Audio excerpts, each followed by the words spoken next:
Government is urging people to stop spreading fake news about the vaccine. The vaccine from India's Serum Institute is expected to hit our shores today. At least 1 million healthcare workers will be inoculated. We're now joined by Zolani Mkiva to discuss the role of traditional healers in the rollout plan. Zolani Mkiva, very good to have you with us this morning.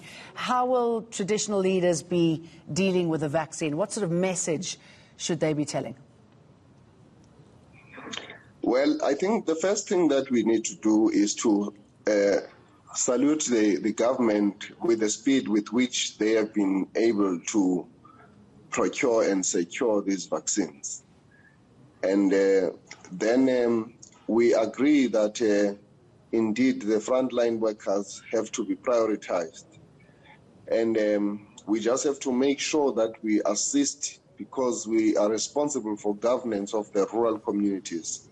And some of the health facilities are located within the areas of our own jurisdiction. So the role that we ought to be playing is to ensure that there is a smooth and equitable distribution of these vaccines to all the health workers, regardless of their location. And that needs to happen not only optimally, but efficiently and effectively, and as soon as possible. How tricky is it going to be to get vaccines to those who are in far rural places? What are the challenges there? It's going to be a challenge because, as you know, that the villages are very much located in the very remote areas of the country. So the logistics can be a nightmare. So it is very important that part of the plan, the rollout plan in particular, is that they should have considered that. And it is there that we are supposed to come in to assist, because we know the terrain and we have lived in this terrain, you know, from the time immemorial. So we understand it better. We just hope that the government at a national and provincial level will work and with us very closely. Let me ask you how, I mean, you're a traditional leader and healer. How do you balance the desire just to go the traditional route that I know a lot of people have, and how do you counter some of the negative news when it comes to the vaccine?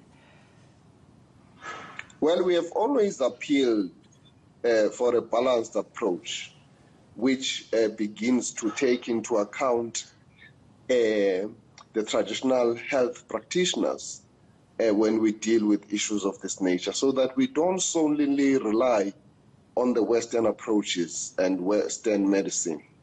It is important that we acknowledge, you know, the home-grown, you know, interventions and remedies, and ensure that we move with speed with that.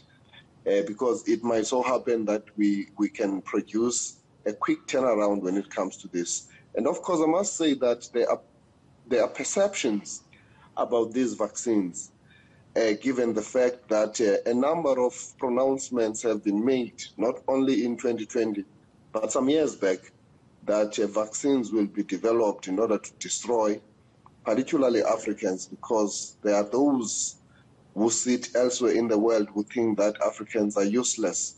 And therefore, we are not sure about the response of our people when it comes to this. There is a lot of anxiety, there's a lot of doubt, there's a lot of questions. And it is important, therefore, that we give clarity into the minds of our people. Okay, Zolani Mkiva, sorry to cut you off there. Thank you for talking us through what role you'll have there and the challenges that you face in getting the vaccine.